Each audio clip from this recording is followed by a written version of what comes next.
Hey guys, what's going on? This is Mike here with Below Average Blogger. Today I wanted to discuss the benefits and the power of auditing your content on your website. Like you, maybe not like you, I don't know, but for myself, when I got started in blogging, I really hit the ground running and I focused every day on cranking out content. In hindsight, I found that a lot of my content choices were not good. A lot of my keyword research was not good in the beginning and ultimately didn't do that well on my beginning websites, which I think is probably common for a lot of people. However, back in February when I had a pretty poor month, granted it was quarter 1, winter months, this is an outdoor website, I started thinking, okay, I'm not going to just forget about this website, ignore it because I have other ones doing well. I want to understand where I went wrong and see how I can bring some life back into this website.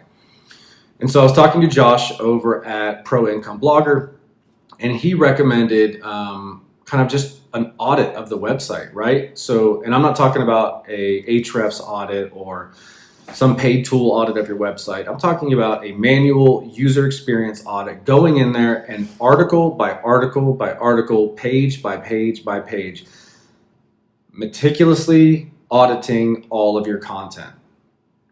Oftentimes, I would write an article, I would finish the article, and I would think, man, I killed that article. I did good. I wrote 2,000 words. I covered all these areas, and that article is going to do great.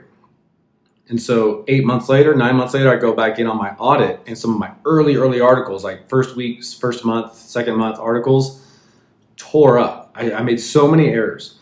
And so today I wanted to discuss some things you should look for when you audit your content. And I have found in the 30 days since auditing this content, I have seen a spike in traffic, a spike in response from Google impressions, and an improvement in my overall rankings by about 15%. So what did I do and what did I check and how did it help and where, kind of what are the steps that I took? All right, so the first thing I had to fix were my H tags, my H1, my H2, and my H3. I rarely go into H4, maybe sometimes. But H1, 2, and 3. On my pages, I made sure my H1s were correct, my titles were correct on all my posts. My H2s were all over the place. I had a fundamental misunderstanding of what an H2 was early on. And so learning from it, and down the road and going back and looking at my H2s, I found my H2s were all incorrect. The format of them, the way I did them, everything was bad. So H tags all got a revamp on every article. Then I went in and just reread the article from a user standpoint. I'm a person who comes to my website. I found this website on Google. I'm reading their article, and what do I think?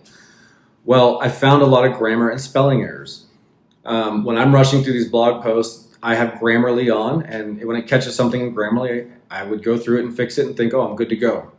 But Grammarly doesn't catch everything, and sometimes Grammarly will make a suggestion, and if you just auto-approve those suggestions, there actually are a suggestion that makes the grammar and understanding of your sentence worse. So checking your grammar and spelling, punctuation, just the basic elements of writing. Go back and check those. Then I went and checked my interlinking. A lot of times on my early articles, I didn't interlink. Why? Because I didn't have other articles really to link to. I had a handful of articles and I'm writing new ones. I can't just link all those 5, 6 articles together over and over and over. I think my thought at the beginning was that I will write these articles, and as the website gets big, I'll interlink them, real nicely. But what happens? You get busy, you forget about it, you go back a year later and you go, whoa, I have all these holes in my interlinking I gotta fix. So interlinking was a big deal for me. I did end up using the Link Whisper tool. I don't have an affiliate for you. I'm not hawking it. I'm not making a commission on it. But I did get it, and it was so beneficial, easy to use, smooth. I'm extremely happy that I paid the, $50 for it or $60, whatever it cost me, it was worth it. And I actually ended up upgrading my license afterwards for my other websites because I found it that valuable. So now every time I write an article, I run it through Link Whisper, I look at the suggestions and see where it's a good fit to drive traffic to that article. And overall, the interlinking has improved thanks to Link Whisper.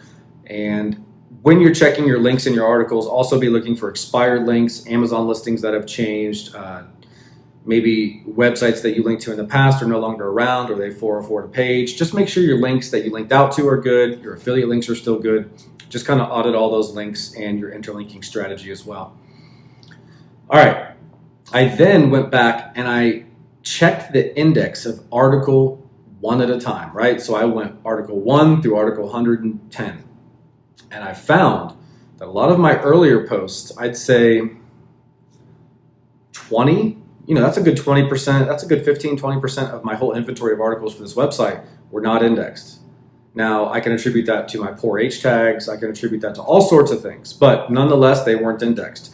So once I went through and cleaned up all the content, spelling, grammar, H tags, interlinking, outer links, I then went and forced reindex that article. So that way, when Google runs it through a priority crawl bot, it will now hopefully use those new interlinking structure that I have to find all the other content and reread it as well and rank that content. And by using those 5 strategies, which are H tags, grammar and spelling, interlinking, checking the index, and then re-indexing articles after you've beefed them up, I found about a 30%, 15 to 20% jump in traffic and impressions and overall improvement in my average position. And I just figured it was one of those things that took, to be honest, it took probably 2 weeks. When you have 110 pieces of content, 120 now, it's a lot to go through. And if you take your time and do it correctly, make sure your linking is good, make sure that you are, finding all these issues line by line and fixing them appropriately.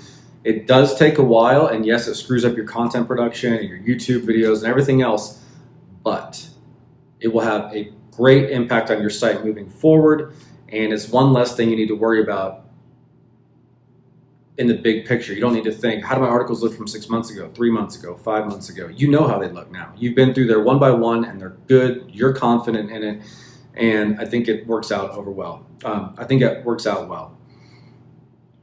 And so that's what I would say to do. If you find yourself a year in and not getting the numbers you want, not happy with where you're at, I don't know that you may have done everything right, and just as a slow growth for you, and that's fine. But there may be some glaring issues on your site you didn't catch in the beginning because you were so new and kind of overwhelmed with all this information. And going back with that fresh new set of eyes, that fresh new set of knowledge you built up over the last 6 months, year, is really going to pay back dividends. And at a minimum, it's going to make everything on your site look better, act better, be found better, and it's going to improve overall user experience and Google's impression of your website. So hopefully that's helpful, guys. Audit your content. I don't think you will be disappointed if you take the time to get this done. And we'll see you on the next one.